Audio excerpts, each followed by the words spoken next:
हमने 33 के 33 के नीचे जो 33 दोहा है ना, उसके हमने 2 कर लिए थे, एंड तीसरे से हम शुरू करेंगे फिर। जी, स्टार्ट कर दो। हाँ जी, शुरू कर दो। उदार श्री राम जी उसे गति देकर शबरी जी के आश्रम में पधारे। शबरी जी ने श्री रामचंद्र जी को घर में आए देखा, तब मुनि मतंग जी के वचनों को याद करके उनका मन प्रसन्न हो गया। कमल सदृश नेत्र और विशाल भुजा वाले, सिर पर जटाओं का मुकुट और हृदय पर वनमाला धारण किए हुए सुंदर सांवले और गोरे दोनों भाइयों के चरणों में शबरी जी लिपट पड़ी। वे प्रेम में मग्न हो गईं। मुख से वचन नहीं निकलता, बार बार चरण कमलों में सिर निवा रही थी, सिर नवा रही हैं। फिर उन्होंने जल लेकर आदर पूर्वक दोनों भाइयों के चरण धोए और फिर उन्हें सुंदर आसनों पर बैठाया। उन्होंने अत्यंत रसीले और स्वादिष्ट कंद, मूल और फल लाकर श्री राम जी को दिए। प्रभु ने बार बार प्रशंसा करके उन्हें प्रेम सहित खाया। तो हम देखते हैं कि कैसे कदम ऋषि को भगवान ने बोला था कि तुमने ब्राह्मण का अपमान किया है ना। एंड मतलब उनका मेन हमने पिछली बार एक्सप्लेन किया था। तो उन्होंने, क्योंकि the way he said to भगवान जी कि मुझे उन्होंने तो श्राप दिया था पर आपने उद्धार दिया, तो भगवान को लगा कि अभी भी इसे समझ नहीं आई है वो बात। तो इसीलिए उनको समझाने के लिए उन्होंने जो ऊपर वाली चपाइयां हैं वो बोली थी। तो इसके बाद हमने देखा, तो उसको उसकी गति देके फिर क्या कहा उन्होंने, क्या किया, ताही देही गति राम उदारा। कदम्ब को उसकी गति देके फिर राम जी ने क्या किया, शबरी के आश्रम पग उदारा। क्योंकि जैसे हमने पिछली बार बताया था कि जो लोग ये कहते हैं कि हमेशा वो तुलसीदास जी ब्राह्मणों की साइड लेते हैं और शूद्रों के बारे में ये बोलते हैं या औरत के बारे में बोलते हैं, वो सब गलत है। वो तो जिस समय जो समय की बात है उस समय वो बात की गई है, उसके लिए हमें पूरा पढ़ना और संतों की व्याख्या सुननी पड़ेगी। तो फिर उन्होंने क्या बोला, शबरी के आश्रम पग उधारा। अब देखो, शबरी का उन्होंने आश्रम भी नहीं बोला, पग बोला, सॉरी घर नहीं बोला, आश्रम बोला। स्वयं आए हैं शबरी के आश्रम में। तो हम देखते हैं कि हमने कहा था ना, चित्रकूट के आने के बाद बीच के ऑलमोस्ट 10 ईयर उन्होंने इधर उधर जाके ऋषियों के घरों में ही बिताए थे। उन्होंने अपनी कोई कुटिया नहीं बनाई, है ना। अब यहाँ आके फिर अगस्त्य जी को मिलके फिर कुटिया बनाई थी। इतने सालों तक वो जब एक जंगल से दूसरे जंगल जा रहे थे तो वो ऋषियों के यहाँ, ऋषि स्वयं आके बोलते थे, आप हमारे यहाँ रहिए, हमारे यहाँ रहिए, हमारे यहाँ रहिए। ऐसे भगवान ने उन सबको प्रसन्न किया। अब ये तो हमारी जो शबरी है, जैसे हमने कहा था, तो ये क्या कर रही है, इसके गुरु ने इनको बोला है कि एक दिन राम तुम्हारे पास आएंगे।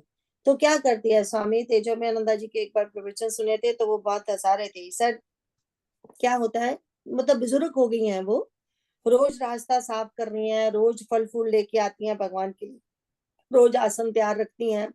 तो बोले जब वो थोड़ा एज भी हो गई, अब फूल कहाँ से आएंगे, उसके लिए फूल लगाने भी तो पड़ेंगे, गार्डन लगाना पड़ेगा।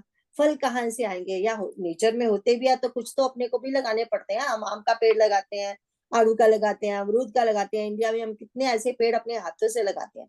तो दैट मीन्स उन्होंने डिफरेंट डिफरेंट काइंड के गार्डन लगाए होंगे, पानी देती होगी उनको, संभालती होगी, उनकी रक्षा करती होगी, एंड फिर वेट कर रही है। और ये नहीं पता कि भगवान किस रास्ते से कहाँ से कैसे आएंगे, है ना। तो वो इंतजार करते जा रही है। एंड तो स्वामी तेजोमयानंदा जी कहते हैं, उसने ऐसे नहीं किया कि आउटसोर्स नहीं किया अपनी जाप को। ऐसे नहीं बोला मैं तो बूढ़ी हो गई, मेरे भी जो शिष्य हैं उनको बोल दूंगी कि जब तुम्हें कोई राजकुमार आते दिखे तो, या कोई ऐसे बंदे आते दिखे तो मुझे बताना, तो मैं झट से तैयार होके आ जाऊंगी। ऐसा नहीं है। कुछ भी उन्होंने आउटसोर्स नहीं किया। इतने वर्ष बीत गए फिर भी गुरु के वचनों पे उन्हें दृढ़ विश्वास है और रोज करती जा रही है। कवितावली में तो तुलसीदास जी लिखते हैं कि रोज वो उसको अच्छे शगुन हो रहे हैं, उसकी बाई आंख फरकती है रोज। रोज वो कहती है भगवान मेरे आ रहे हैं, रोज रास्ता दूर तक रास्ता साफ करके आती है, फूल बिछाती है रास्ते में, फिर रोज ये सब काम करती है। तो कहते हैं जो आसपास के इवन ब्राह्मण लोग भी थे, जो साधु लोग थे, उस पर हंसा करते थे। बट ये इसको अपने अंदर में इतनी खुशी थी, वो कहती है रोज सपने में वो भगवान को मिलती थी। तो कितनी क्या इतने सालों में वो सब करते करते कैसे वो राम में ही हो गई होंगी, है ना। हाउ कितनी पवित्र हो गई होंगी वो राम राम राम राम जपती जपती। तो कहते हैं जैसे ही उन्होंने कहते हैं सबरी देखी राम ग्रह आए, उसने दूर से देखा कोई दो ऐसे राजकुमार सुंदर बच्चे आ रहे हैं, राजकुमार तो नहीं लग रहे, वो तो साधु वेश में है भगवान तो। लेकिन देखो भगवान मानव रूप में लीला कर रहे हैं, बहुत लोगों को पता भी नहीं है भगवान है, और अपना ऐश्वर्य किसी के सामने दिखाते भी नहीं। कुछ ही ऋषि हैं जैसे अगस्त ऋषि जैसे, उनको बोला कि तुमको आपको तो पता है मैं क्यों आया हूँ। अब मैं बार बार नहीं बोलूंगा क्योंकि जिस ऋषि को मैंने भारद्वाज जी को बोला, मैंने उनको बोला तो मुझे उल्टे जवाब मिले, तो मैं सीधा ही बोल देता हूँ मुझे ये चाहिए आपसे, है। तो शबरी के यहाँ आए, देखो शबरी को कैसे लगा। शबरी देखी राम ग्रह आए, मुनि के वचन समझे जिए पाए। सबसे पहले तो एकदम पहचान गई कि राम लक्ष्मण जी हैं ये। तभी तो कहा ना कि कितनी राममयी होगी होंगी, उन्हें तो रोज भगवान सपने में मिलते होंगे, तभी तो एक झट से, नहीं तो कैसे पता चलेगी कि ये तो राम लक्ष्मण है, कैसे पता चले ना। लेकिन एकदम से वो समझ गई, अरे ये तो राम लक्ष्मण है। लेकिन यह नहीं कि ये नहीं सोचती कि मैं इतने वर्षों से तपस्या कर रही थी, उनका इंतजार कर रही थी, राम नाम जप रही थी। नहीं, सिर्फ सबसे पहले किसकी याद आई, उनको अपने गुरु की याद आई। तो अरे ये तो मेरी गुरु कृपा से हुआ है ना। ये नहीं कहा उसने कि मैंने इतने सालों से मैं क्या करती रही हूँ, नहीं। उन्होंने देखा कि अरे, अरे एकदम से गुरु की याद आ गई, अरे मेरी गुरु की कृपा, देखा उन्होंने जो मुझे वरदान दिया था वो पूरा हुआ।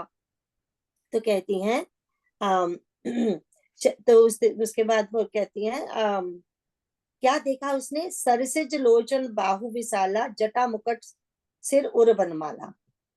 देखो भगवान उसको शोक करते हुए नजर नहीं आए। अभी अभी हमने बताया था ना कि भगवान ने उनसे कुछ नहीं छुपाया। यहाँ तो कहाँ, तो भगवान शोक करते होते फिर रहे हैं, रोते फिर रहे हैं, झाड़ियों से पूछ रहे हैं, पेड़ों से पूछ रहे हैं, जानवर से पूछ रहे हैं सीता कहाँ है। शबरी के सामने ऐसे नहीं आए। शबरी को तो क्या लगा, सर से जो लोचन बाहु विशाला, इतने सुंदर कमल नयन है उनके। हमने कितनी बार कहा ना कि भगवान के कमल नयन कैसे हैं, कि उनकी दृष्टि में भी सुगंध है, क्योंकि कमल में सुगंध होती है। तो कहेंगे कि अरे आंखों में भी सुगंध होती है क्या, हाँ होती है, प्रेम की सुगंध। आंखों में तो शील बसा है, दूर से ही पता चल जाता है प्रेम का।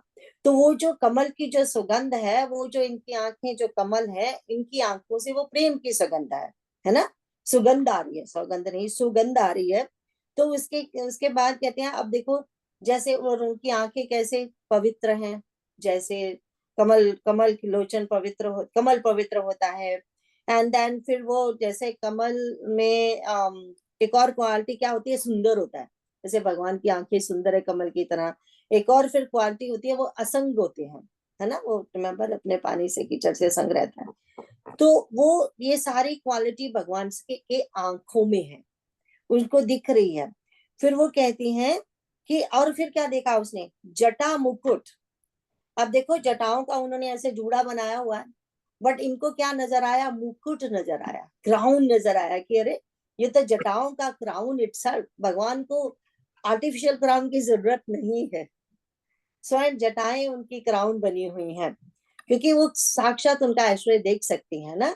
एंड देन कहती हैं, एंड सिर उर बनमाला, सॉरी, जटा मुकुट सिर उर बनमाला, और गले में बनमाला है। अदरवाइज इतने सुंदर बन के बनमाला पहन के उधर रो रहे, ऐसा दो दो चीजें इकट्ठी नहीं हो सकती। हम जब वियोग में बैठे रो रहे हैं तो हम सज धज के बैठ के वो टीवी सीरियल की तरह नहीं हो सकते। कितने सुंदर सजे धजे और आंखों में पानी कहाँ से बह रहे हैं वो तो समझ नहीं आती, है ना। तो वो बात है कि उनको कैसे वो भगवान ऐसे दिखे बनमाला पहने। हमने कहा 3-4 जगह पे ही ऐसे बनमाला पहने हुए भगवान ने दर्शन दिए हैं। एक बार मनु शत्रुपा को दिए थे जब, तब ये बनमाला का जिक्र आया था। एक बार आया था माता कौशल्या को जब दर्शन दिए, और एक बार यहाँ पे आया है, और एक बार सुतीक्ष्ण जी को जब दर्शन दिए हैं तब भी बनमाला पहने हुए हैं। सो सिर्फ 4 जगह पे पूरी रामचरितमानस में ये आया है जहाँ पे लिखा है कि भगवान ने उर में बनमाला पहन के रखी है ना। बनमाला में बन के फूल भी हो सकते हैं, तुलसी माला भी हो सकती है, कुछ भी हो सकती है। अब उसके बाद कहते हैं श्याम गौर सुंदर दो भाई, दोनों भाई बहुत सुंदर हैं। एक श्याम कलर का है और एक गोरा है ना। तो कहते हैं सबरी परी, एकदम शबरी माँ उनके चरणों में लिपट गई, एकदम पहचान के। तो प्रेम मगन मुख वचन नावा, उनके मुख से इतने प्रेम में मगन है, इतने प्रेम। इमेजिन कीजिए, क्यों नहीं मगन होगी, जो इतने वर्षों से इंतजार कर रही है, इतने वर्षों से इंतजार कर रही है, और जो सामने आ जाए एकदम से, even though she is waiting every day, but वो तो उसे तो ऐसे लगा ऑल ऑफ ए सडन ये कहाँ से आ गए, कहाँ से प्रकट हो गए, है ना। तो उनमें इतना उनके मन में प्रेम ही प्रेम है। तो पुनि पुनि पद सरोज सिर नवा, अपने बार बार बार बार चरण कमलों में अपना सिर नवा रहे हैं। एंड कहती हैं सादर जल चरण पखारे। अब देखो, ये तो प्रेम भाव है ना, वात्सल्य भाव है। तो यहाँ जो षोडश पूजा है, वन बाय स्टेप नहीं होगी, यहाँ तो जो है अब वो होगा, है ना। तो फिर उनके चरण धोती हैं और पुनी सुंदर आसन बैठा रहे। दैट मीन देखो, वो रोज आसन तैयार रखती थी, नहीं तो ये आसन ऑल ऑफ ए सडन कहाँ से आ गया। अब कभी कभी हम लोगों ने किया है इंडिया में कि मतलब घर में मेहमान आया है, तुरंत हम बाहर एक उसको भेजते हैं कि जाओ फटाफट समोसे ले आओ, मिठाई ले आओ बाजार से, ये है ना। वो उसको वो नहीं करना पड़ा, ना तो कोई उसके पास है, ना उसको करने की जरूरत पड़ी। पहले से ही उसने हर रोज थाली तैयार रखी हुई है, हर रोज थाली तैयार करके रखती है कि जब भी भगवान आएंगे उनको परोसी जाएगी। तो फिर कोई ये सोच सकता है कि वो फिर रोज थाली का क्या करती है, किसी को कोई भी मन में प्रश्न आ सकता है। अरे भगवान के लिए जो भोजन रखा हुआ था उसने, रोज उस भोजन का क्या करती है। तो भगवान को अपने मन में करके चढ़ा के, तो हम क्या करते हैं, हम भी जब मंदिर में भगवान को नैवेद्यम समर्पयामि बोलते हैं, तो वो ऐसे दिखा के तो फिर खुद प्रसाद पाते हैं और औरों में बांटते हैं। वो भी वही करती होंगी रोज, है ना। खुद पस में उनको देके और फिर औरों में बांटती होगी और खुद खाती होंगी। एंड इसी तरह से तो फिर वो कहती हैं वो झट से लेके आई हैं, वो अंदर सुंदर आसन पे बिठाया है, फिर उनको कंदमूल फल खिला रही हैं। तो कहते हैं कंदमूल फल सुरस अति, सुरस अति। वो जो फल खाए हैं, कहते हैं कि इसके कंकर जी महाराज जी बताते हैं कि किसी भी सब जगह पे कंदमूल फल उन्होंने ऋषियों के यहाँ खाए, सब जगह पे खाए। सुरस शब्द पहली बार है ये, कि इतने सुंदर भरे हुए रस मीठे कहीं नहीं मिले उन्हें। तो कहते हैं प्रेम सहित प्रभु खाए बारंबार वखानी। ऐसे कभी प्रभु तो मर्यादा पुरुषोत्तम है, वो कभी ऐसे नहीं करेंगे बड़ी भूख लगी और ला दो और ला दो और ला दो। लेकिन यहाँ बोलते हैं, यहाँ जैसे जन्मों जन्मों का कोई भूखा है। रिमेम्बर, भगवान के भाव के भूखे है ना, भगवान भाव के भूखे, प्रेम के भूखे। तो यहाँ तो वो भावमय उन्हें वो फल फूल मिल रहे हैं, जो कंदमूल फल सब मिल रहा है उन्हें, तो वो भी मजे से खा रहे हैं। तो तुलसीदास जी भी मर्यादा राइट पुरुषोत्तम राइटर हैं, क्योंकि वो कहीं लिखता है कि झूठे फल खाए, जैसे हमने पहले भी जिक्र किया है। तो ऐसा वो नहीं बोलते, वो कहते हैं सूरज फल ऐसे खा रहे हैं, सबका रखते हैं मन। और वैसे भी जैसे कि हमने कहा, हम भी तो, हमें तो अभी इंडिया की आदतें पड़ी हैं, अभी भी अंगूर का गुच्छा उठाएंगे तो एक खा के देख लेंगे मीठा है कि नहीं मीठा। तो दैट मीन्स पूरा गुच्छा ही मीठा है, चेरी भी ऐसे ही। तो this is what it is, ऐसे ही वो एक एक को खा के थोड़ी उसने जूठा करके रखना है। एक चखा होगा, रख दिए कि नहीं ये वाले सबसे मीठे हैं, है ना। तो कहते हैं बारंबार। और उत्तरकांड में भी आएगा, तुलसीदास जी गीतावली एंड उसमें सब लिखते हैं कि ये जो भगवान, ऐसा जब भगवान वनवास के साथ वापस आए, वनवास से राजा बन गए हैं, अब लोग अपने अपने घरों में खाने पे बुलाते हैं उनको। तो जहां भी कहीं जाते हैं तो कोई पूछता है ना, जंगल की बात बताओ, आप किस किस को मिले। बोले वो दो ही बंदों को हमेशा याद करते हैं। किसको याद करते हैं हमेशा, बताइए आप, पहले भी हमने कहा है ना, किसको याद करते हैं हमेशा। निषाद निषाद राज, केवट, जटायु को एंड शबरी माँ को, जटायु एंड शबरी माँ को हमेशा इनका नाम लेते हैं कि उनको मिला था। क्योंकि हमने कहा था ना, जटायु ने कैसे जान दी है माँ को बचाने के लिए। तो वो जटायु को याद करते हैं हमेशा, एंड माँ शबरी को याद करते हैं हमेशा। कहते हैं कि जो रस उन्हें शबरी के फलों में मिला था, वैसा रस दोबारा कभी आया नहीं उन्हें, कभी मिला नहीं उन्हें। हमेशा उनको याद करते हैं। अब इसके आगे हम बोलते हैं, आगे पढ़ेंगे हम ये दोहा 34 के नीचे। फिर वे हाथ जोड़कर आगे खड़ी हो गई। प्रभु को देखकर उनका प्रेम अत्यंत बढ़ गया। उन्होंने कहा, मैं किस प्रकार आपकी स्तुति करूं?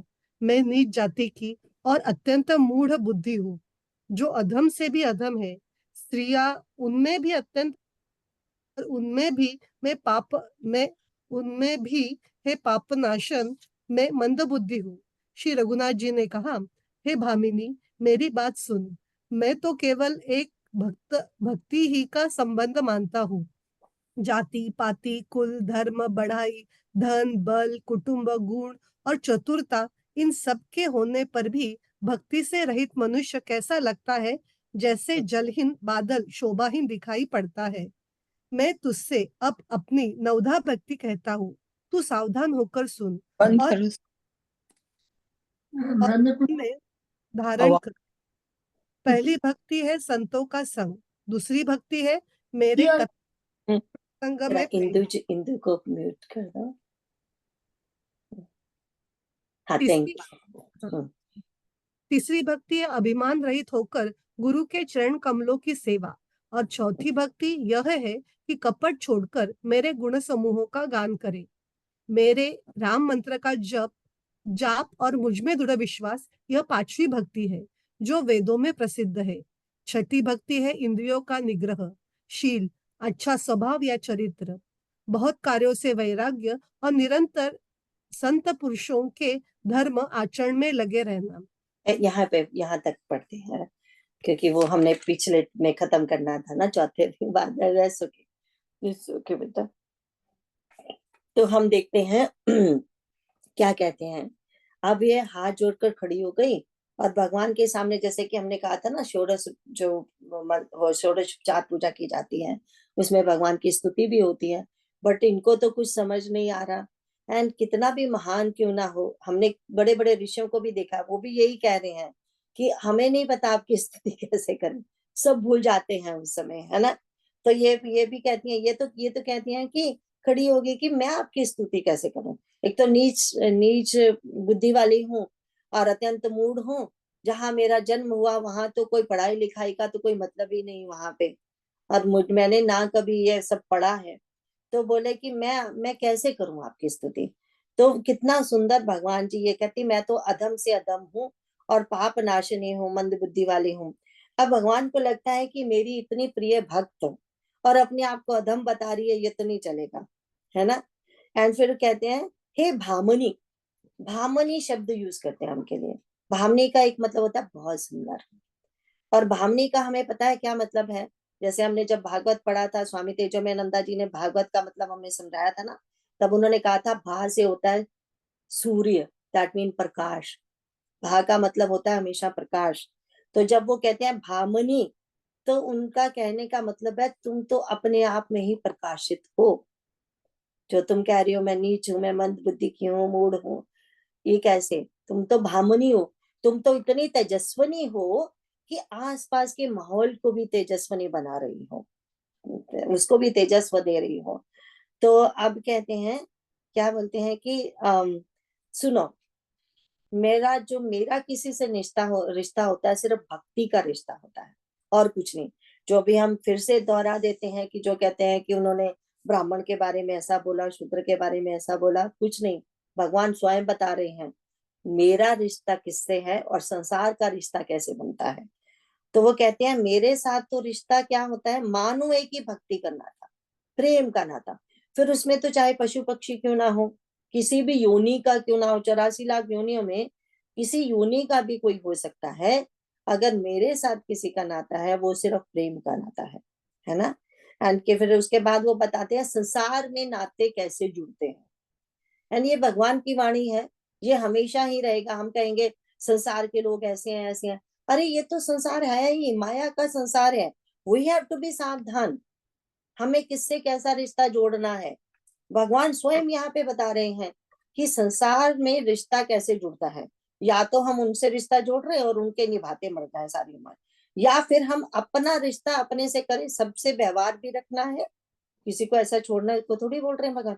व्यवहार रखो, कुसंग से दूर रहो, सत्संग में रहो। और फिर कहते हैं, बता रहे हैं कैसे संसार के रिश्ते हैं।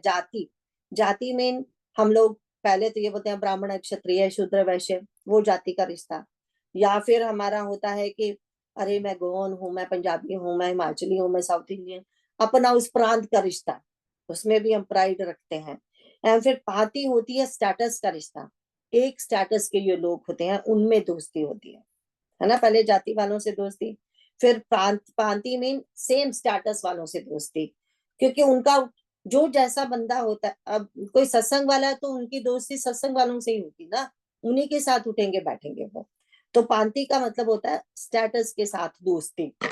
ये दुनिया की रीत हमेशा से चली आई है और हमेशा रहेगी। तो जब हम कंप्लेन करते हैं ना दूसरों के बारे में कि वो शो ऑफ है फलाना है, मत जाओ फिर उसके यहाँ। स्वामी सुबोधानंद जी के किसी के मैं प्रवचन सुन रही थी एक बार, तो वो कहते हैं पांति की जब बात आती है तो चिन्मय मिशन जी के कोई स्वामी थे, तो बोले वो यूएस में ही कहीं आए थे, तो वो जिसके यहाँ रहे थे ना बहुत अच्छे थे वो।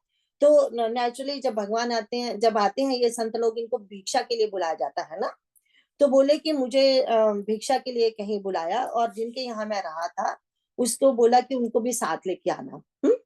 तो बोले, मैंने कहा कि आप चलिए साथ में, तो बोले स्वामी जी सॉरी मैं साथ में नहीं जा सकता, वो मेरे स्टेटस का नहीं है, मतलब हमारे से बहुत ऊंचे स्टेटस का है वो। तो उन्होंने बोला तो क्या हुआ, तू तो मेरे साथ जा रहे हो ना, क्या वो राग द्वेष करने वाला बंदा है, क्या वो अभिमानी है, तुम्हें ऐसा क्यों लगता है?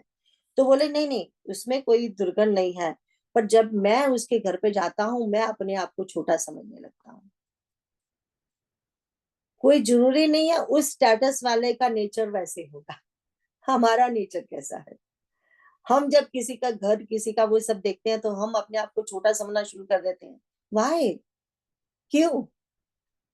हाँ चलो ठीक है, जब तक हमारा मन नहीं होता कि हम वहां पे उन लोगों से कम दोस्ती रखें कि ताकि हमारे मन में राग द्वेष ना आए, बट हमेशा के लिए ऐसा अपने आप को क्यों सोचना, अपने आप में हीन भाव क्यों रखना?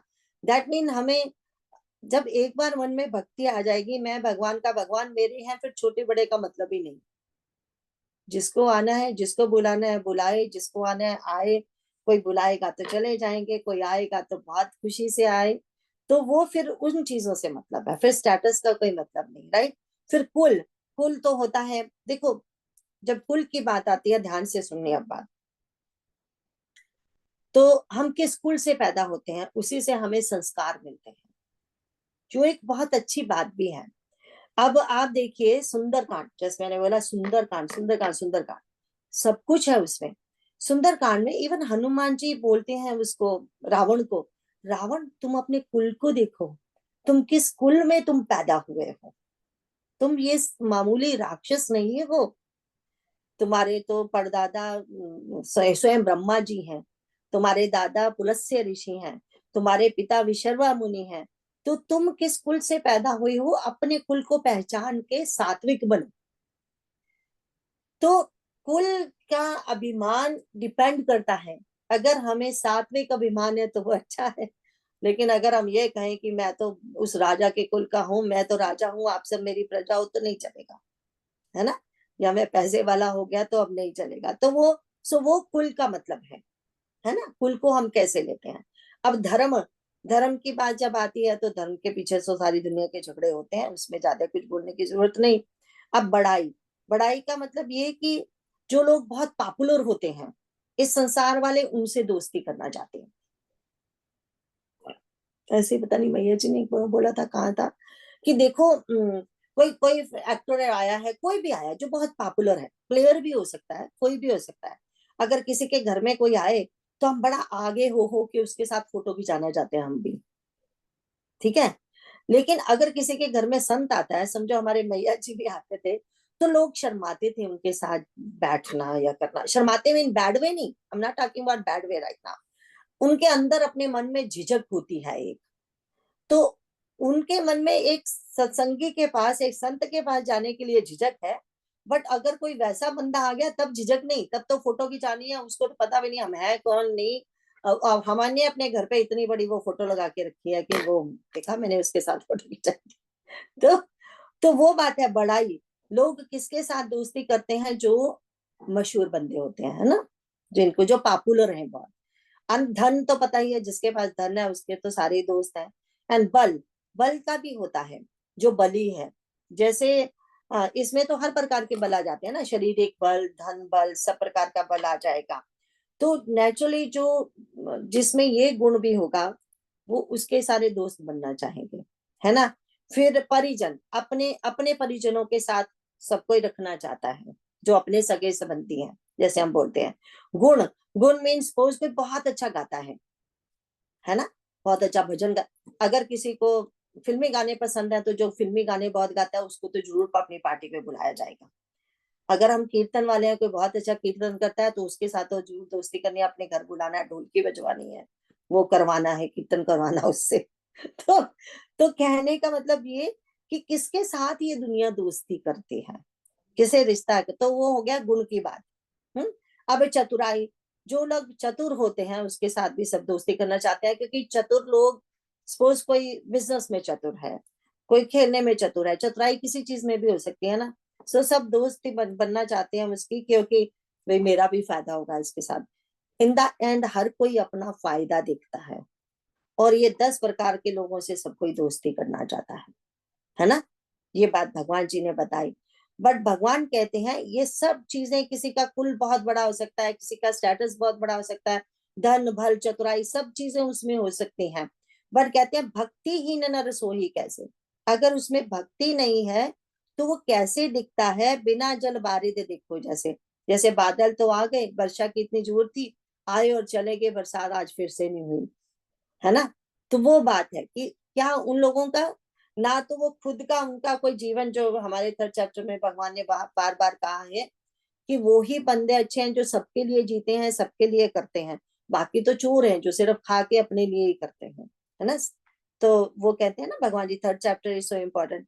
तो अब भगवान कहते हैं, क्या कहते हैं, अब आगे क्या बोलेंगे, अब वो तो चुपचाप सुन रही है ना। अब भगवान ने कहा अच्छा इसको तो स्तुति करनी नहीं आती, मैं इसकी स्तुति कर लेता हूँ। बट वो उनकी ऐसा तो नहीं कर सकते ना, अब उनकी तारीफें करने लगे तो वो कैसे संकुचित हो जाएगी, वो तो और भी संकोच से मर जाएगी बेचारी। तो भगवान ऐसा नहीं करते, उसने तो कुछ कहा नहीं, भगवान खुद ही बोलते हैं, कहते हैं मैं तुम्हें नवदा भक्ति देता हूँ। और हम देखेंगे कि अंत में वो बोलेंगे कि जिसमें एक भी है वो मुझे बहुत प्रिय है, तुम में तो ये सारी की सारी है। तो वही है कि भगवान एक्चुअली माँ शबरी की स्वयं स्तुति कर रहे हैं, लेकिन इनडायरेक्टली। तो अब कहते हैं मैं तुम्हें नवदा भक्ति देता हूँ, तुम ध्यान से सुनो, सावधान सुनो, सुनो धरो मनन माही। तो ये हम सबके लिए है, हमें सावधान होकर सुननी है। अब क्या कहते हैं, प्रथम भक्ति संतन कर संगा। तो कहते हैं संतों का संग पहली भक्ति है नेचुरली। अब क्या कहते हैं ना, वो जो एक चौपाई आती है उत्तरकांड में, बिना ज्ञान के बिनु प्रतीति हो ही नहीं प्रीति। जब तक हमें भगवान के बारे में पता नहीं चला, तो जब तक किसी ने बताया नहीं, सॉरी बिनु प्रतीति, जब तक किसी ने बताया नहीं तो पता कैसे चलेगा। फिर पता लगने के बाद ही प्रेम होगा ना उनसे। अब भगवान को हम ढूंढना चाहते हैं तो कहाँ ढूंढे, संतों के पास ही मिलेंगे। अगर हमें धन चाहिए तो हम किसी धनी के पास जाएंगे, बल चाहिए तो बलि के पास जाएंगे। तो जो जो जो ऊपर सारी बातें आई, अगर हमें वो चीजें चाहिए तो हम उन लोगों के पास जाएंगे, है ना। अगर हमें भगवान चाहिए तो किसके पास जाएंगे, संत के पास ही जाएंगे ना, वहीं से मिल सकते हैं ना। तो संत न, तो पहली भक्ति उन्होंने कहा संतों का संग, संतों का संग, क्योंकि संतों से ही हमें ये मिलेगा भगवान कौन है, कहाँ रहते हैं, कैसे हैं, कैसा उनका स्वभाव है, क्यों उनसे हमें प्यार करना चाहिए, ये सब चीजें क्यों क्या कहाँ, वो वाला जो बात है वो सिर्फ संत ही बता सकते हैं। तो कहते हैं तो संत के पास, तो हमें संतों की महिमा तो पूरी रामचरितमानस में जगह जगह गाई है, भगवान ने स्वयं अपने मुख से गाई है, और तुलसीदास जी ने शुरू वहीं से किया था। भगवान भी बार बार जहां भी उन्हें मौका मिलता है संत की ही तारीफ करते हैं। तो इसके आगे इस 2 बार इसमें भक्ति में संतों की तारीफ की गई है, क्योंकि हमने ये बहुत बार ये गीता में भी कर रहे हैं, वो भी कर रहे हैं, तो थोड़ा जल्दी जा रही हूँ। अगर आपको लगे जल्दी नहीं जाना तो स्लो भी जाऊंगी, बट आई थॉट कि संत के बारे में इतना काफी, और कहो तो और बोल देंगे। तो उसके बाद कहते हैं दूसरी भक्ति मम कथा प्रसंगा। अब बालकांड में कथा के बारे में भी बहुत कहा गया है, ये कथा क्या है, भगवान की कथा क्या है, कितने संतों ने गाई है, डिफरेंट वे गाई है, ये कथा करती क्या है। कथा जो होती है वो किसी के बारे में तुम्हें बताती है ना, राम कथा, राम जी की स्टोरी। ये कथा सिर्फ साधन नहीं, साध्य भी है। रिमेम्बर, भक्त होता है, भगवान होता है, भक्ति होती है ना। तो ये जो राम कथा है, ये क्या है, भगवान भी है और साधन भी है, भक्ति भी है। क्योंकि इसी से तो हमें पता चल रहा है ना राम कौन है। रामायण से ही तो राम के घर का पता चल रहा है, राम जी कहाँ रहते हैं, कैसे हैं, कैसा उनका स्वभाव है, क्या करते हैं, जो ही वो स्थित प्रज्ञ के लक्षण, कैसे उठते हैं, कैसे बैठते हैं, कैसे गाते हैं, सोते हैं। जैसे सुधा जी भी उस दिन बोल रहे थे कि उनका देख के ऐसे कितने शांत स्वरूप है। एक टीवी में भी देख के हमें लगता है कि कितने शांत स्वरूप है भगवान जी। लक्ष्मण जी तो हमेशा गुस्से में रहते हैं। तो किसी ने पूछा तुम हमेशा गुस्से में क्यों रहते हो? बोले कि अगर मैं गुस्सा ना दिखाऊं, आपको पता कैसे चलेगा भगवान कितने शांत स्वरूप है। एंड वो सुंदरकांड देखिए, शुरू ही यहीं से होता है, शांतम शाश्वतम अपरमेय अनघम। तो अनघम तो जे शांतम, वो खुद भी शांत रहते हैं, दूसरों को भी शांति देते हैं, है ना। तो हमारे भगवान के बारे में कैसे पता चलेगा? उनकी कथा से पता चलेगा। तो कथा क्या है? स्वयं भी साधन भी है, साध्य भी है। स्वयं हमारे लिए भक्ति भी है, भगवान भी है, दोनों ही चीजें हैं ये राम कथा, है ना। एंड अब उसके बाद आया था तीसरी, जो तो दो हो गई, तीसरी थी गुरु पद पंकज सेवा, तीसरी भक्ति अमान। तो कहते हैं अब तीसरी भक्ति उन्होंने कही कि गुरु की सेवा में लग जाओ अभिमान को छोड़ के। क्योंकि गुरु की सेवा अभिमान से कैसे होगी? हमें काकभूषण जी की कथा पता है ना, उन्होंने अपने पिछले जन्म की कथा सुनाई, कैसे उनको गुरु इतना प्यार करते हैं, इतना प्यार करते हैं, वो इतने अभिमानी हो गए कि मैं तो गुरु से भी बड़ा हो गया, गुरु का कहना उन्होंने छोड़ दिया।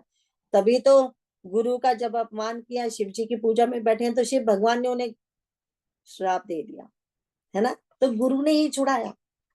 तो वो कहते हैं, तो वो भक्त कैसा हुआ? ऐसा ही हमारा रावण भक्त है ना, जो वो शिव भगवान की पूजा करता है और कहता है मेरे जैसा कोई उनका भक्ति है नहीं, और रोज कहता है रोज आप आ जाए करिए साक्षात मेरे से पूजा लेने के लिए। ऐसा लिखा है रामचरितमानस में, वाल्मीकि रामायण में भी लिखा है।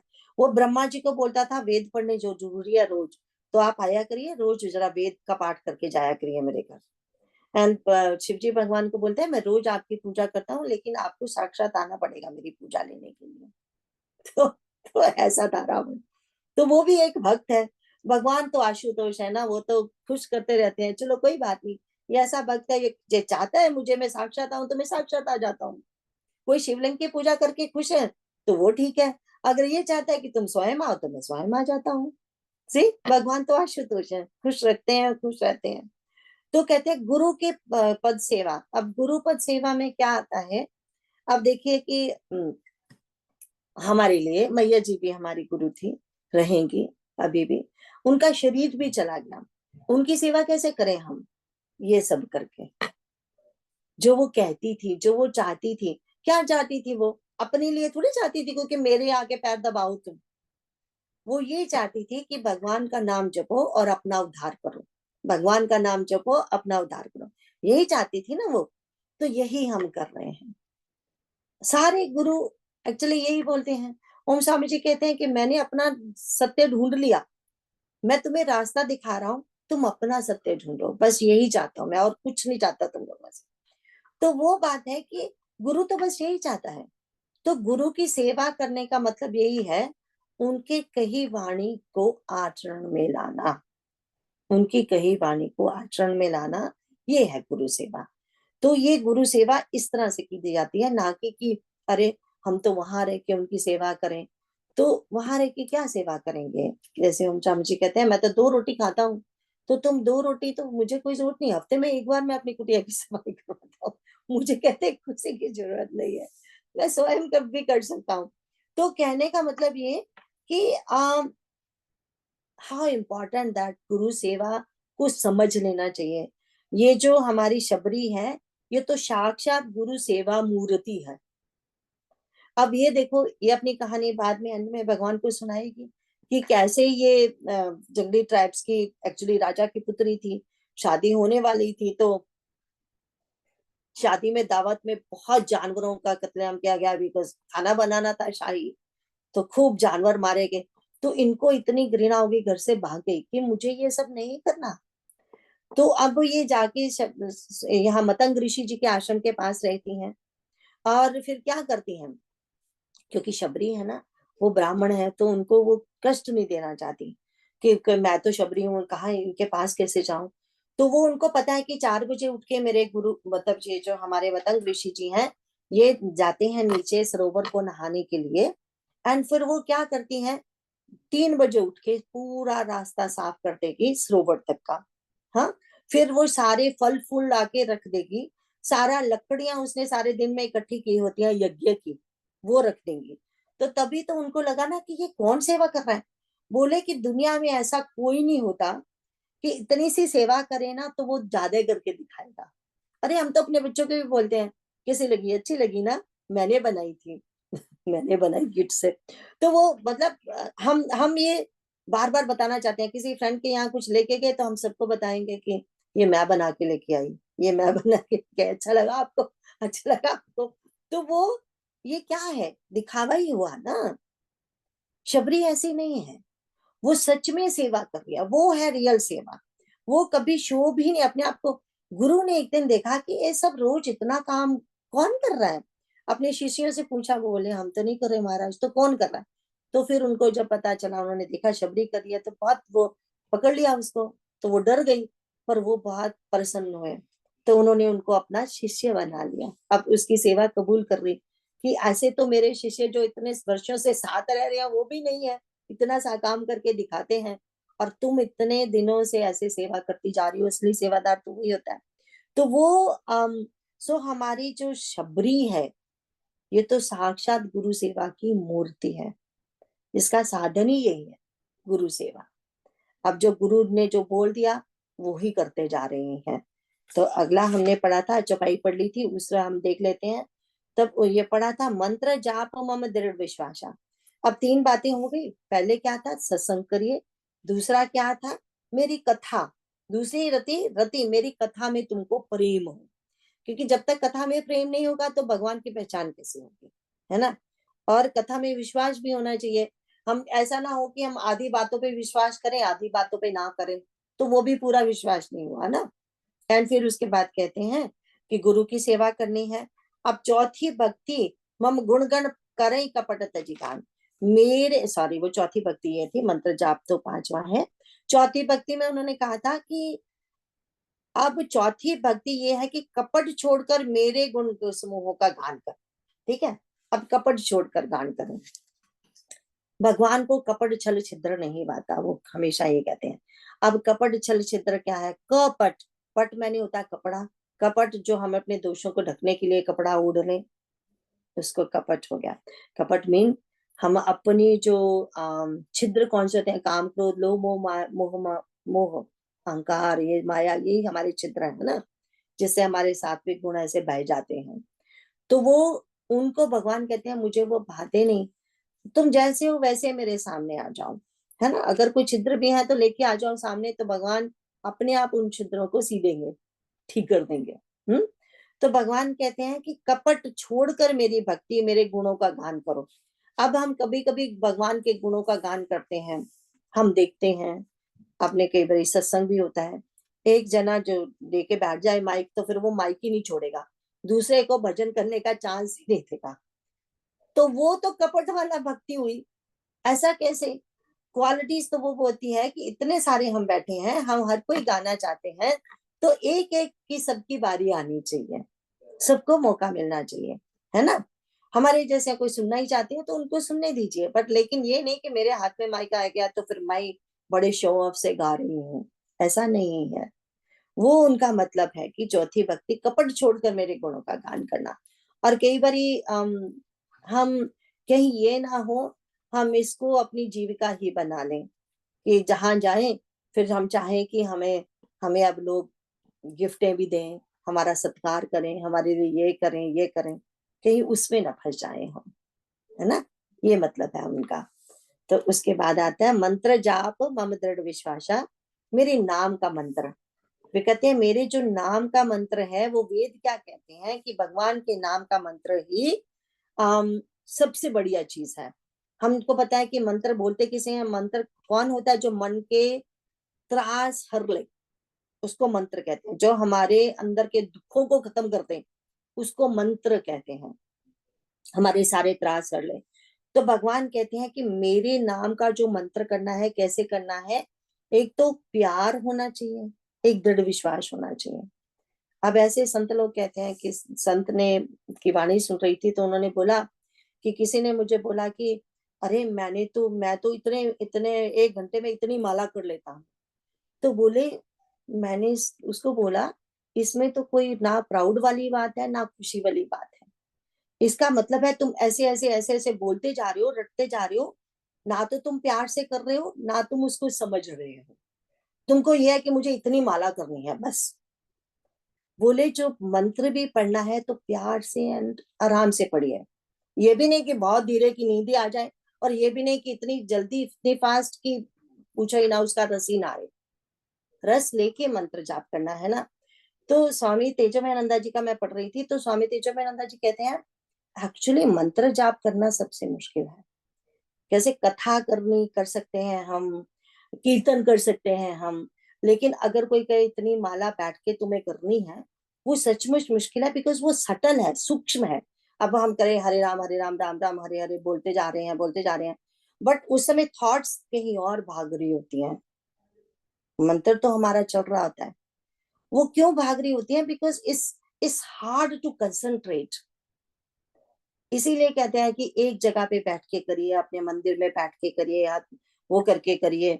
इस ऐसा नहीं है कि हम हर टाइम तो नहीं कर सकते, हमारे लिए भी है, हमें कुछ माला करनी होती है तो हम कार पे बैठे करते हैं, हम भोजन बनाते करते हैं, हम सब करते हैं। हम कोशिश करते हैं कि हर चीज में मंत्र को ला सके। बट द थिंग इज, उनका कहने का मतलब यही है, मंत्र कैसे भी करो, जो भी करो, लेकिन उसमें दृढ़ विश्वास भी होना चाहिए और प्रेम से करना चाहिए, ताकि जो कर रहा है उसको रस आए। अब भगवान तो वहां बैठे हैं, कोई बात नहीं। दूसरी बात यह है कि जैसे हम सपोज हम कर रहे हैं हरे राम राम राम हरे हरे, तो भगवान को किसी ना किसी दिन तो अपना नाम सुनकर आना ही पड़ेगा ना। तभी तो नामदेव जी हैं, भगवान का नाम जपते थे, उनका नाम ही नामदेव हो गया। इतना नाम जपते थे भगवान का, है ना, नामदेव जी जो संत है। तो ये जो मंत्र जाप सो इस बहुत बहुत इंपॉर्टेंट, जैसे कि हमने कहा कि इसमें 2 चीजें बहुत जरूरी हैं, एक तो प्रेम, एक दृढ़ विश्वास। तब मंत्र का कुछ मीनिंग होता है। अब उसके बाद उन्होंने बोला था कि अब छठी भक्ति उन्होंने बोली थी इंद्रियों का निग्रह। तो वो सब अब देखो, अगर हम फर्स्ट से शुरू करें तो स्टेप बाय स्टेप है, अपने आप आती भी जाएंगे। अब सत्संग में रहेंगे, कथा सुनेंगे, नाम जप करेंगे, गुरु की सेवा करेंगे, तो अपने आप इंद्रियों पे तो कंट्रोल होता ही जा रहा है ना।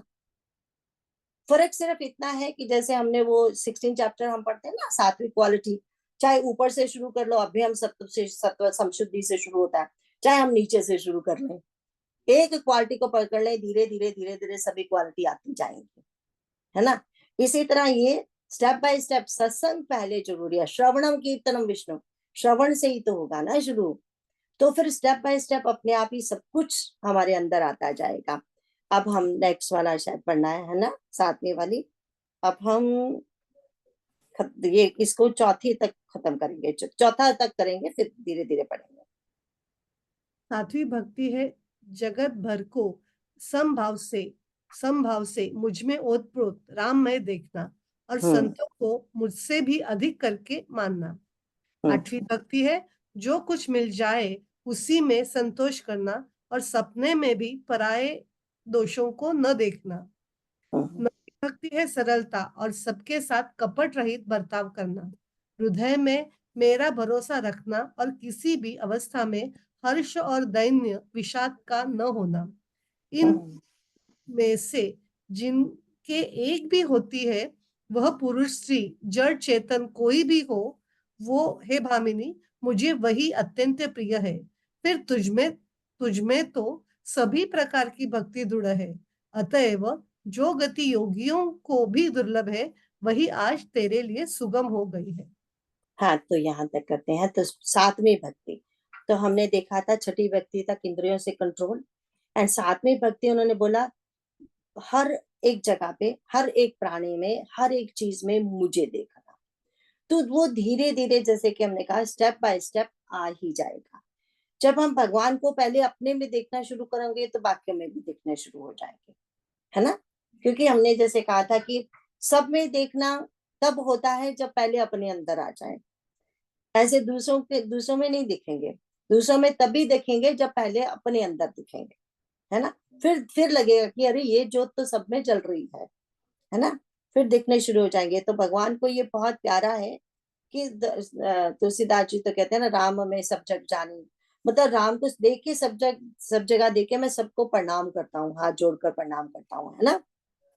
तो कहते हैं, फिर भगवान कहते हैं, मोहते संत अधिक कर लेखा, लेकिन सब में मुझको देखो, पर संतों को मुझसे भी ज्यादा समझो।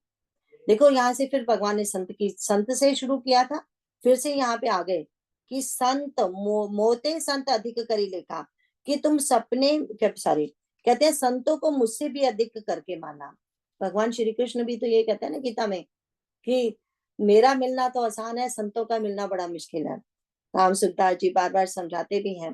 पहले तो ये जो संत होते हैं वो अपने आप को किसी के सामने प्रत्यक्ष नहीं करते, वो थोड़ी जा जाके कहते हैं सबको, मैं संत हूँ आजा मेरे पास, मैं संत हूँ आजा मेरे पास, है ना। वो करना ही नहीं चाहते, वो तो निराभिमानी होते हैं ना। अरे पुराने जमानों में हमारे ऋषि कहाँ रहते थे? जंगलों में रहते थे। अगर राजा लोग, कोई आम लोग, किसी को भी उनसे कुछ शिक्षा लेनी है तो वो वहां जाते थे, है ना। वो तो घर आके शिक्षा नहीं दे रहे।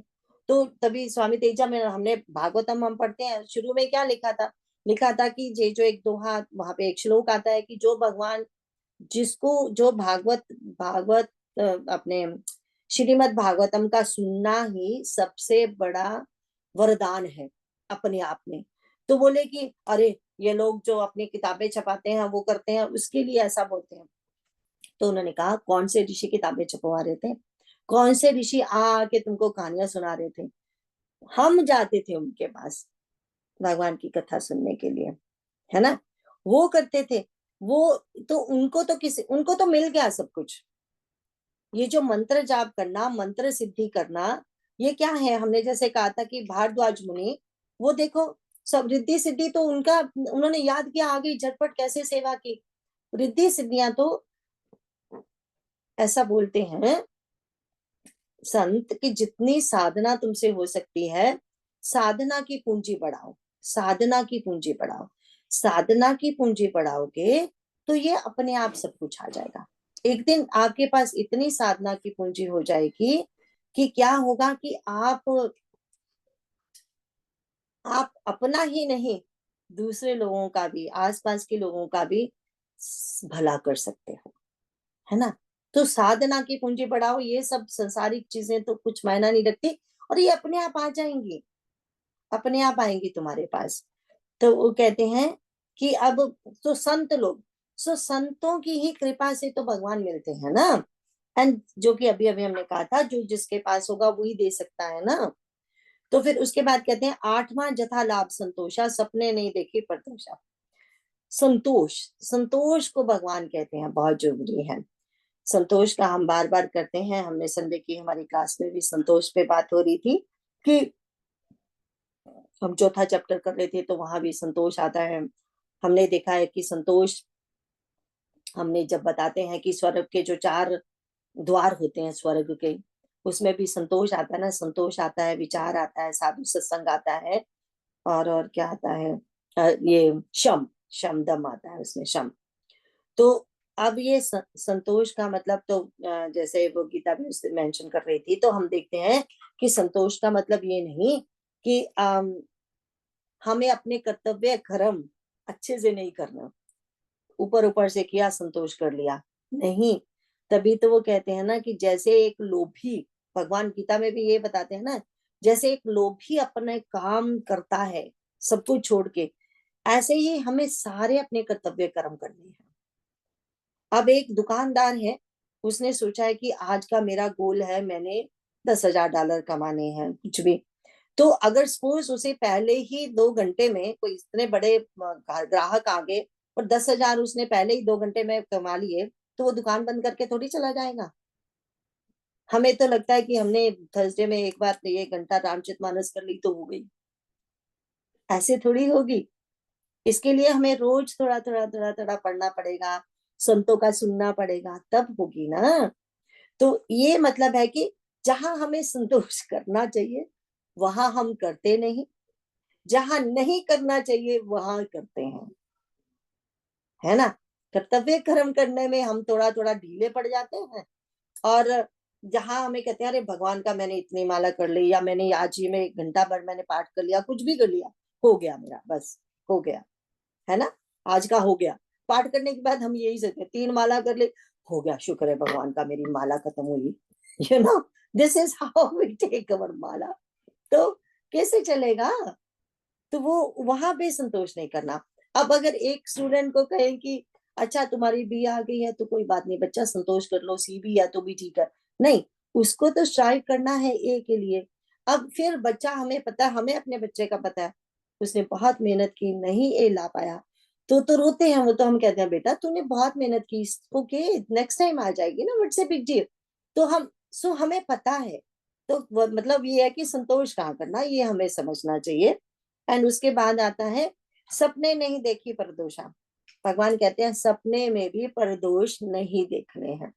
ये सबसे ज्यादा मुश्किल है हमारे लिए, तो बहुत ही मुश्किल है। लेकिन एक बात याद रखनी है, परदोष का ये मतलब नहीं कि somebody can walk over you, remember that। हमारे जो otherwise right from the beginning संतों एंड असंतों का दोनों का ही तुलसीदास जी क्यों बताते, भगवान भी बीच बीच में बताते रहते हैं। Even in the end Uttarkanda में भरत जी पूछेंगे भगवान से कि संतों और असंतों का भेद बताइए। तो संतों और असंतों का भेद तो हमें पता होना बहुत जरूरी है, ठीक है, ताकि हम कुसंग से दूर रह सकें। बट ये नहीं कि हम फिर दोष ही देखते रहें किसी का। अब देखना भी जरूरी है अपनी सावधानी के लिए, समझ गए ना। अब उसपे जब दोष देखने का मतलब उसका दोष का चिंतन नहीं करना अब हमने, है ना, एडवर्टाइजमेंट नहीं करना, किसी का दोष चिंतन नहीं करना। बट इसका मतलब ये नहीं है कि हमें सावधानी रहना। कोई एक बार धोखा देगा, दूसरी बार देगा, बार बार देगा, तब तो हमारे ही कसूर है ना। अब वही तो जब हमने जैसे कहा कि स्वामी चिन्मयानंद जी कहते थे let people use you but not miss use you. अगर कोई तुम्हें मिसयूज करता है, बार बार, एक बार दो बार कर लिया तो हो जाता है ऐसे, पर लेकिन बार बार मिसयूज करता है तो फिर हमारा फॉल्ट है ना। तो हमें दूर रहना। तो वो सो पर दोष उनका मतलब यही है कि पता चल गया तो उदासीन हो जाइए।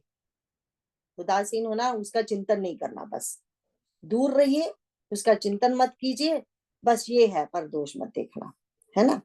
तो आगे उसका नवम, फिर अभी आखिरी भक्ति आ गई उनकी, सॉरी ये सात, कौन सा था ये, जथा लाभ संतोषा, सपने नहीं देखी पर दोषा, नवम सरल सब चलिए। ये भगवान को सबसे प्रिय है, जो सबसे सरल हो। नवम भक्ति वो है। सरल का मतलब है बिल्कुल भी छल कपट जिसमें है ही नहीं। जैसे हमारे हनुमान जी कितने सरल हैं। वो जब भगवान सबको बोल रहे हैं, जो जब देखा जा रहा है सब मंकी इधर उधर जा रहे हैं, सबको इंस्ट्रक्शन दी जा रही है, हनुमान जी अपने पीछे बैठे हैं आराम से, जब मुझे बुलाया जाएगा तब उठूंगा। वो ये नहीं कहते अरे मैं कर सकता हूँ, मेरा है ना, आई कैन डू इट। ना ना, हमारा वो, हम क्लास में किसी को पेज पढ़ने के लिए भी बोले तो I can do it, I can do it, let the teacher chance, let her pick. जब जहां पूछना पड़ता है वहां तो पूछिए। जब रचना पूछती है कि कौन पढ़ेगा, तब तो बताना ही पड़ेगा ना, नहीं तो कोई भी जवाब नहीं देगा तो किसको कहेगी, बस असाइन करेगी। तो या फिर जैसे हमारी क्लास में कई बार होता है जब हम चैंटिंग ही कर रहे होते हैं, चैंटिंग की assignment, I can do it, I can do it, अरे just Gita is the teacher over here, give her chance, let her assign whoever she wants to assign, है ना। तो वो भी तो हमें सीखना है, इतनी छोटी छोटी बातें। सरलता हर चीज में होती है, एक चीज में नहीं। तो एक बार आई थिंक हमारी वीना कुलकर्णी ने, क्या अब 2 वीना हो गई ना, वीना हेगड़े और वीना कुलकर्णी ने, एक बार उसकी श्लोका का चांस था, we miss you Samita and Veena, दोनों को क्लास में बहुत मिस करते हैं हम। तो ये चीज एक बार उसकी श्लोका की था टर्न, तो उसने बताया था कि सरल सरल वो है जिसके हृदय में सीता राम लक्ष्मण जी बसते हैं, जिसके हृदय में सीता राम लक्ष्मण जी बसेंगे, उसमें फिर कोई और बस ही नहीं सकता, कोई दोष, कोई दुख, कोई बस ही नहीं सकता, वो ही सरल होगा। तो जो भगवान से जुड़ा है, जो सच्चे मन से जुड़ा है, वो ही सरल होगा, वो ही साधु होगा, वो ही संत होगा, वो ही शबरी होगी। अब हमारी शबरी का आचरण देखिए ना, कि कैसे उसने हमेशा बस गुरु ने जो कहा वो मान लिया, उस पे विश्वास भी किया। ना तो उसने गुरु शॉपिंग की, ना उसने मंत्र शॉपिंग की। एक बार जो गुरु ने मंत्र दे दिया, उसी पे वो अटकी रही। फिर ये नहीं देखा कितने वर्ष हो गए, अब तो पता नहीं कब मेरे प्राण चले जाएं। नहीं, उसको विश्वास है कि मेरे गुरु ने बोला है, तो प्राण कैसे जाएंगे बिना दर्शनों के। राइट। कहते हैं एक बार विवेकानंद जी जब अमेरिका को आ रहे थे, तो वो जब शिप में जब बैठे हुए थे ना, तो सागर में तूफान आ गया। तो शिप ऐसे ऐसे कर रहा है, सब लोग रो रहे हैं, जोर जोर से रो रहे हैं, चिल्ला रहे हैं। अब ये तो बैठे मेडिटेशन कर रहे थे। फिर थोड़ी देर बाद देखा कितना केयास, इतना केयास। तो उन्होंने बोला जरा उठ के शांत हो जाइए। तो बोले क्या? तो बोले किसी को कुछ नहीं होगा, आई कैन गारंटी इट। तो शांत हो जाओ, भगवान का नाम जपो, किसी को कुछ नहीं होगा।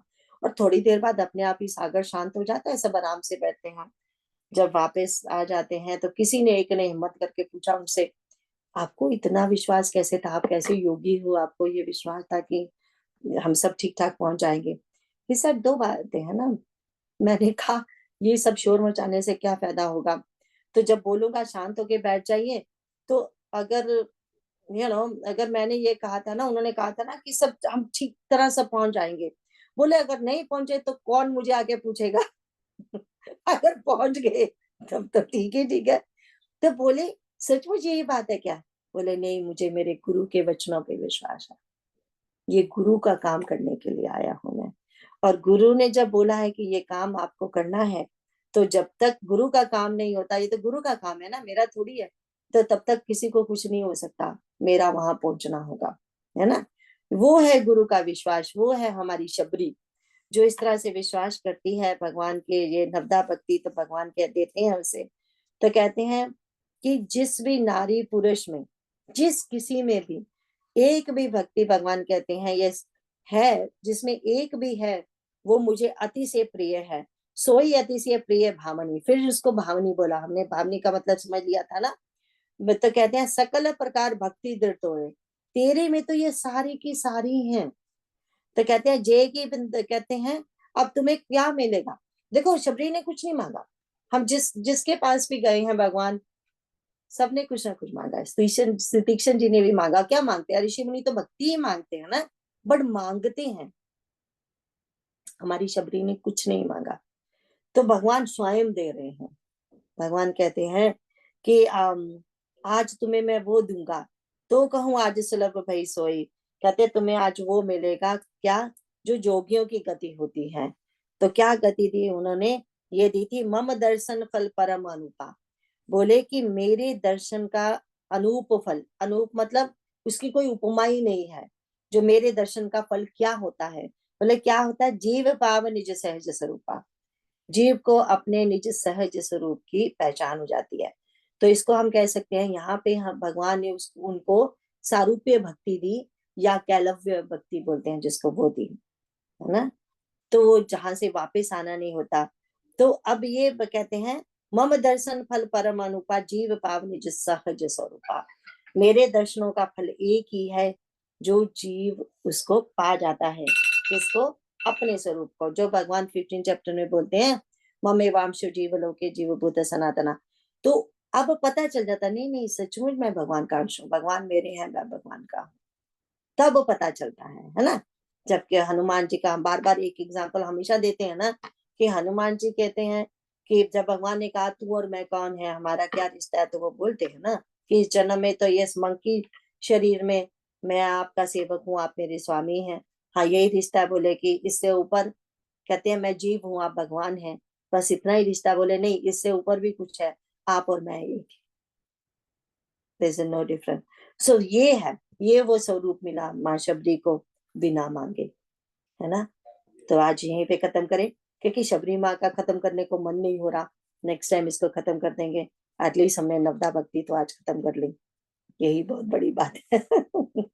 ठीक है। वो दास याद आ रहा था कृष्णा जी, आपने बताया था कि भगवान की कथा होती है, अपनी तो व्यथा ही होती है। कथा तो भगवान की होती है। स्वामी तेजोवयानंदा जी कहते हैं, स्वामी तेजोवयानंदा जी कहते हैं, ऐसे कितने उससे बोल जाते हैं लाइटली, अरे राम कथा हो रही है वहां पे, राम कथा। अरे कथा तो सिर्फ उनकी है, व्यथा तो हमारी है। व्यथा मतलब हम कहेंगे, वो तो बड़ा अच्छा लिखते हैं स्वामी तेजोवयानंदा जी, तो बोलते हैं, वो कहते हैं किसी से पूछो how are you, I am well, तो कहते हैं थोड़ी देर में देखो तो वो सचमुच वेल में होते हैं। आई एम वेल वाला वेल नहीं, सचमुच वेल में होते हैं। फिर वो पूरी कहानी शुरू हो जाती है, क्या है कैसे है बच्चे के, तो वो सब चीजें, तो वो बोलते हैं भगवान की कथा। एंड ये जो कथा के अधिकारी भी कौन होते हैं ये भी बताया जाता है, कि कथा के अधिकारी वो होता है जो सादर से सुनते हैं। ये फर्स्ट क्वालिटी है, सादर से सुनना। जिनको सत्संग प्रिय है, ये नवदा भक्ति में वही तो आ रहा है, जिनको सत्संग प्रिय है वही अधिकारी है, जो सादर से सुनते हैं वही अधिकारी हैं। तो जिनके जिनके मन में गुरु सेवा बसी है वो अधिकारी हैं, तभी वो सब उनको मिलेगा। अदरवाइज हम कहते हैं ना, कथा तो विषयी जब कथा सुनते हैं, तो ये कथा मनोरंजन करती है ना, मन को मनोरंजन चाहिए। जब विषयी सुनते हैं वो सिर्फ मन से सुनते हैं, ऊपर ऊपर से सुनते हैं या आधा पर आधा सुनते हैं।